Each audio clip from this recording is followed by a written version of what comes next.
성경이란 무엇인가? 기독교 신앙에 있어서 한 가지 주제라도 제대로 살펴보려면 하나님이 그 주제에 대해 어떻게 말씀하시는가를 기초로 삼아야 합니다.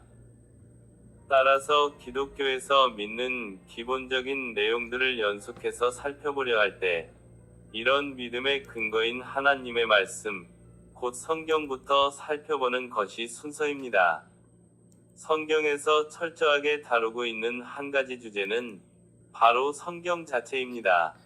성경은 하나님이 자신의 말씀에 대해 어떻게 생각하시는지를 말해 줍니다. 자신의 말씀에 대한 하나님의 생각은 권위, 명료성, 필요성, 충분성이라는 4개의 일반적 범주로 나누어 볼 수 있습니다. 성경의 권위. 성경에 있는 모든 말씀은 하나님의 말씀입니다. 그러므로 하나님의 말씀을 믿지 않거나 순종하지 않는 것은 하나님 자신을 믿지 않거나 순종하지 않는 것입니다. 구약 성경의 여러 본문은 이런 표현으로 시작되는 경우가 많습니다. 여호와께서 가라사대. 이 표현은 왕의 명령처럼 아무런 도전이나 이의 제기 없이 다음에 이어질 말씀에 무조건 순종해야 한다는 뜻으로 이해해야 합니다. 구약에서는 하나님의 말씀을 직접 인용한 것이 아닌 말씀도 하나님의 말씀으로 여겨집니다. 바울은 디모데후서 3장 16절에 모든 성경은 하나님의 감동으로 된 것으로 라고 기록하며 이 점을 명확히 밝힙니다. 신약 성경도 그 안에 있는 말씀들이 곧 하나님의 말씀임을 확증합니다. 베드로후서 3장 16절에서 베드로는 바울의 모든 편지를 성경 위 일부로 지칭합니다. 이 말은 베드로와 초대교회가 바울의 글을 구약 성경과 똑같은 범주로 생각했음을 의미합니다. 따라서 그들은 바울의 글을 하나님의 말씀으로 여겼습니다. 더구나 바울은 디모데전서 5장 18절에서 성경 이 다음 2가지를 말하고 있다고 기록했습니다. 곡식을 밟아 떠는 소의 입에 망을 씌우지 말라. 일꾼이 그 삭을 받는 것이 마땅하다. 여기서 소를 언급한 첫 인용구는 구약의 신명기 25장 4절에서 나온 말씀이고 두 번째 말씀은 신약의 누가복음 10장 7절에서 인용한 것입니다.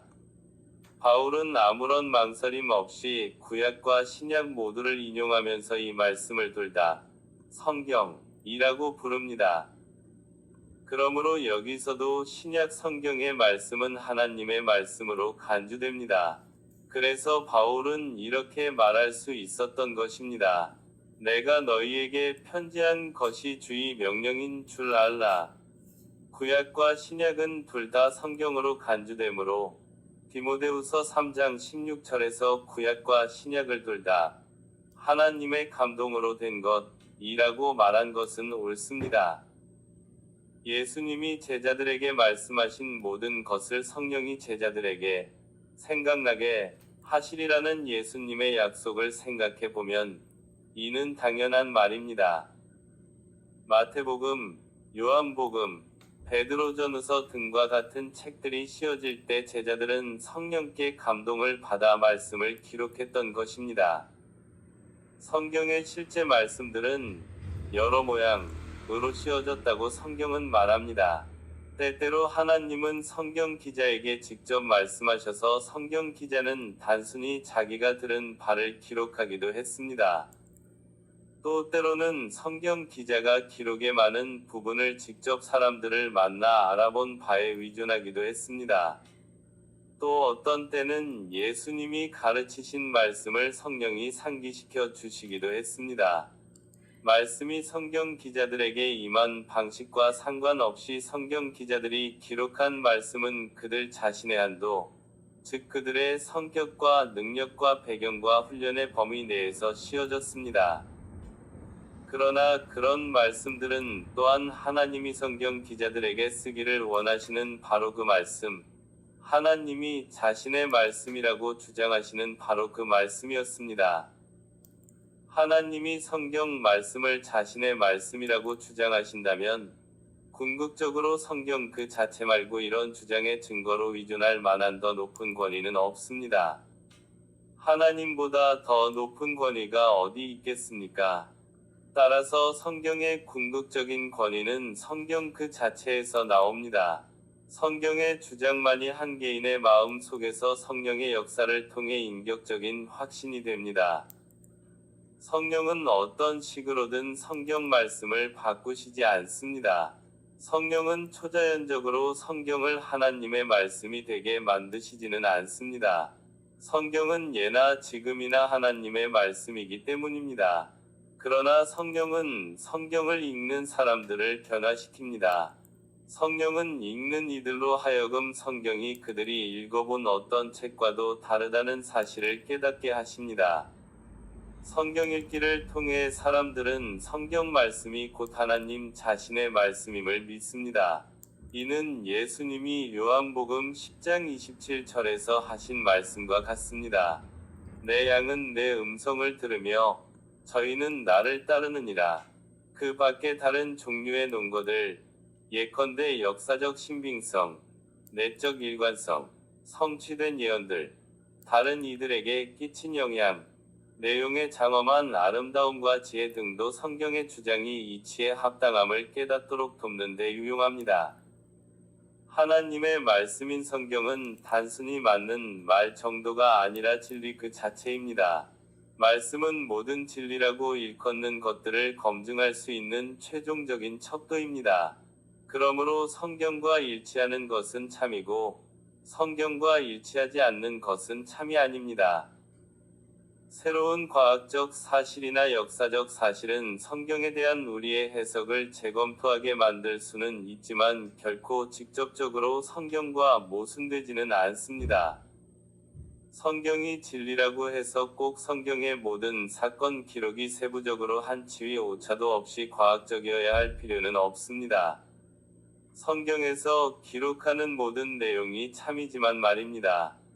또 우리가 어떤 한 주제에 대해 알 필요가 있거나 알 수 있는 내용 전부를 성경이 우리에게 말해 주어야 할 필요도 없습니다.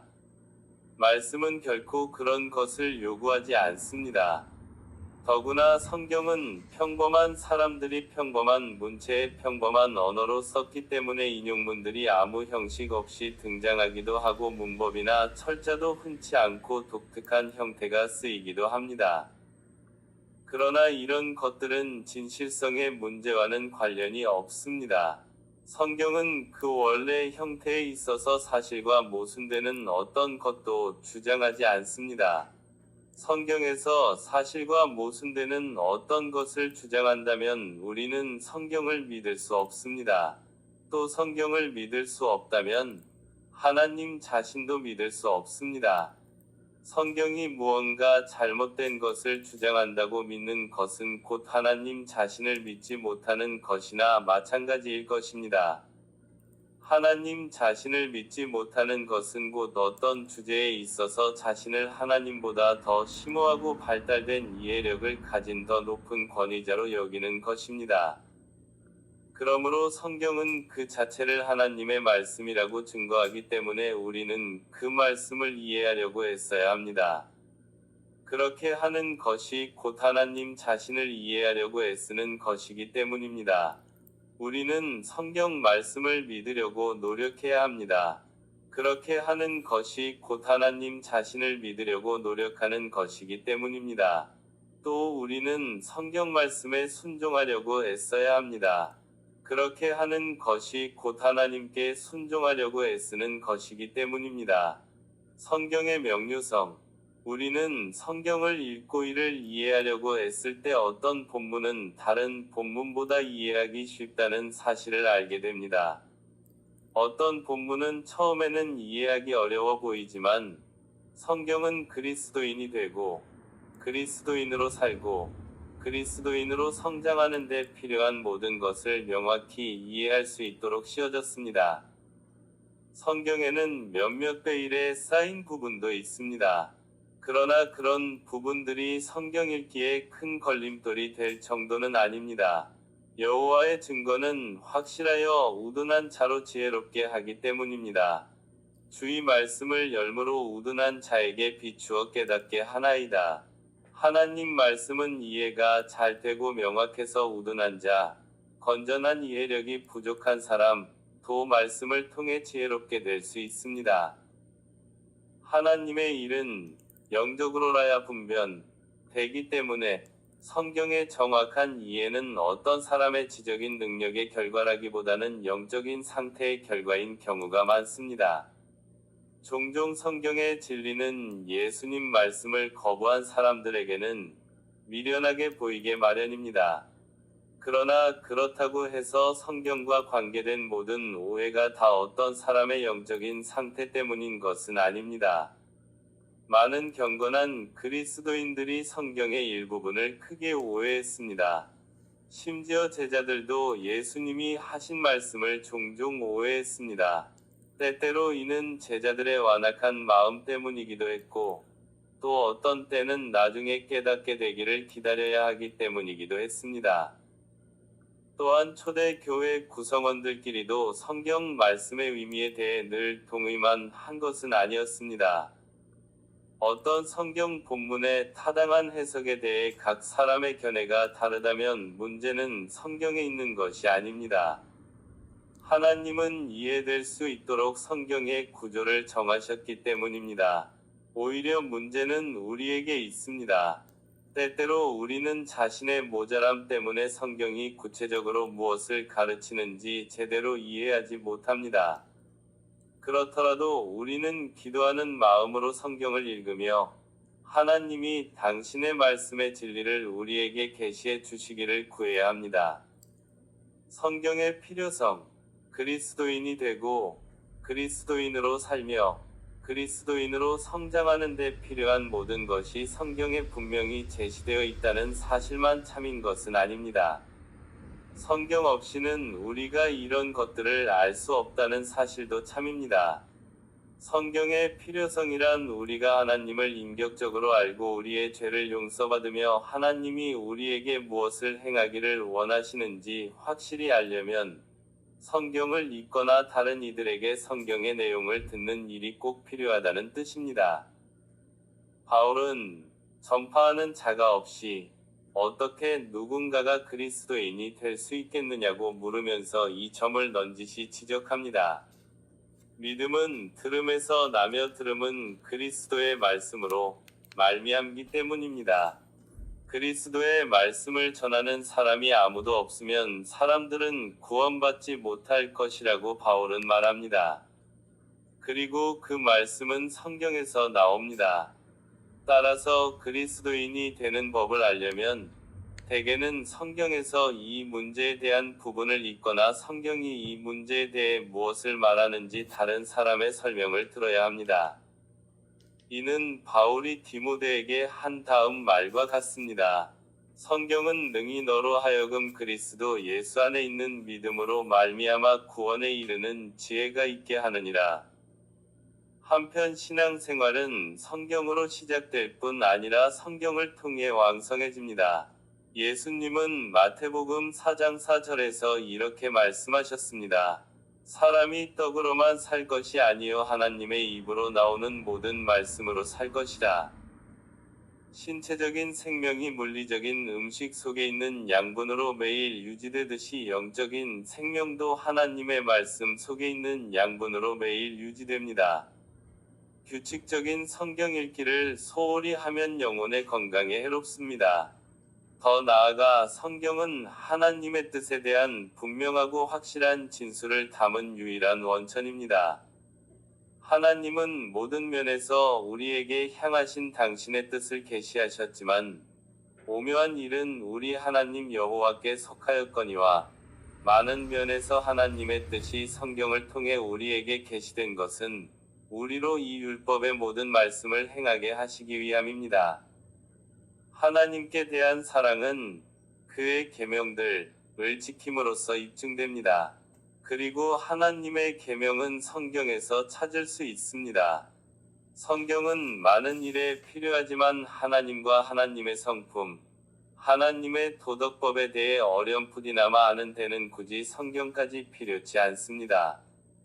하늘이 하나님의 영광을 선포하고 궁창이 그 손으로 하신 일을 나타내는도다. 바울은 악한 이들조차도 하나님을 알만한 것이 저희 속에 보임이라 하나님께서 이를 저희에게 보이셨느니라 고 말합니다. 악한 이들도 하나님에 대해 알 뿐 아니라 자기 마음과 양심 속에 하나님의 도덕법에 대한 어렴풋한 이해가 있습니다. 그러므로 하나님의 존재와 성품과 도덕법에 대한 이런 일반 계시는 모든 사람에게 주어져 있습니다. 이 계시는 자연을 통해 하나님의 역사적 사역을 통해 하나님이 모든 사람에게 심어주신 내적인 의식을 통해 볼 수 있습니다. 이를 일반 계시라고 부르는 까닭은 그것이 일반적으로 모든 사람에게 주어졌기 때문입니다. 이는 성경과는 구별됩니다. 그와 달리 특별 계시는 하나님이 특정한 사람들에게 주시는 계시입니다. 성경 전체는 특별 계시이며 그러므로 성경의 역사적인 이야기에 기록되었듯이 하나님이 선지자들이나 그 밖의 사람들에게 직접 주신 메시지입니다. 성경의 충분성. 구약 시대에 살았던 이들은 신약에서 발견되는 하나님의 완성된 계시의 혜택을 누리지는 못했지만 나름대로 일생 동안 하나님이 그들에게 말씀하고자 하신 모든 말씀을 접할 수 있었습니다. 오늘날 성경은 사람이 그리스도인이 되고 그리스도인으로 살며 그리스도인으로 성장하는 데 필요한 하나님의 모든 말씀을 담고 있습니다. 하나님 앞에 완전하려면 하나님 말씀에 순종하기만 하면 됩니다. 행위 완전하여 여호와의 법에 행하는 자가 복이 있으며 성경에서 하나님은 우리가 행하기를 원하시는 모든 선한 일에 필요한 가르침을 주셨습니다. 성경이 충분하다는 말은 바로 이런 뜻입니다. 결과적으로 우리를 향한 하나님의 말씀을 찾을 수 있는 곳은 오직 성경뿐입니다. 그리고 결국 우리는 성경에서 발견한 내용에 만족해야 합니다. 우리는 성경의 충분성에 힘입어 어떤 문제에 대해 생각하거나 어떤 상황에서 행동할 때 하나님이 우리에게 원하시는 바를 발견할 수 있도록 성경을 뒤져야 합니다.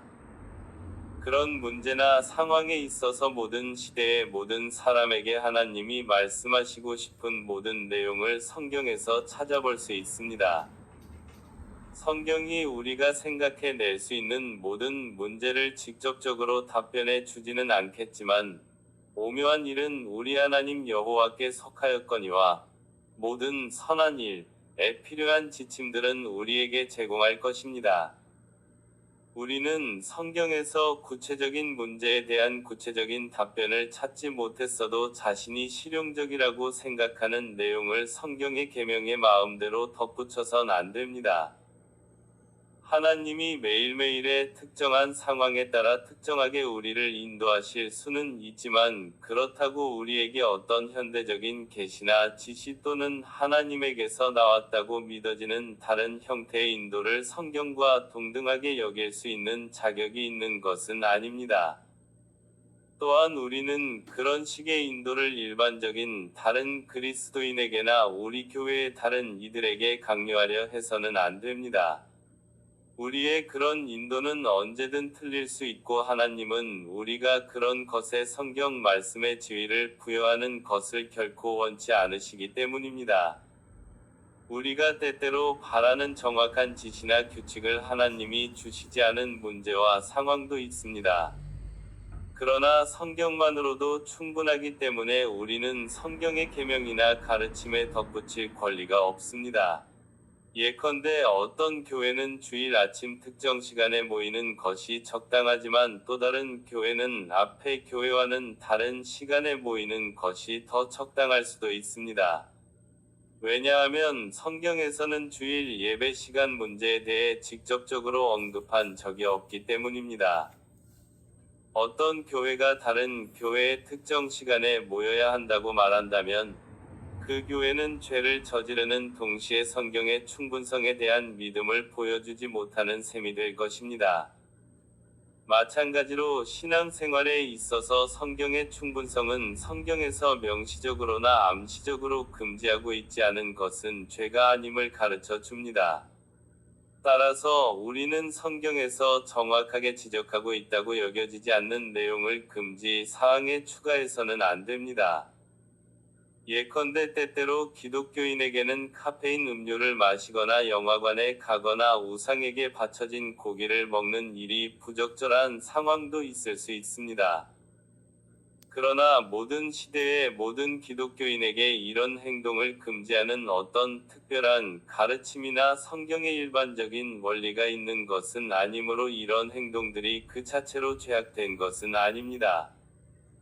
그러므로 교리적, 윤리적, 도덕적 가르침과 신앙에 있어서 우리는 하나님이 성경에서 우리에게 말씀하시는 바에 만족해야 합니다. 하나님은 정확히 당신의 지식에 비추어 우리에게 옳은 것을 계시하셨습니다. 교회와 종파를 나누는 많은 차이점은 성경에서 별로 중요하게 다루지 않는 문제들입니다. 교회 운영의 적절한 형태, 성만찬에서 그리스도의 임재가 갖는 정확한 성격, 또는 그리스도의 재림을 전후한 사건들의 정확한 성격과 순서 같은 문제들에 대한 여러 다양한 결론은 직접적인 성경적 진술에서 나왔다기보다는 전문적인 추론에서 나온 것입니다. 그러므로 우리는 성경보다 이런 문제들을 더 중요시하는 데 있어서는 더 겸손하게 신중한 태도를 보여야 합니다. 감사합니다.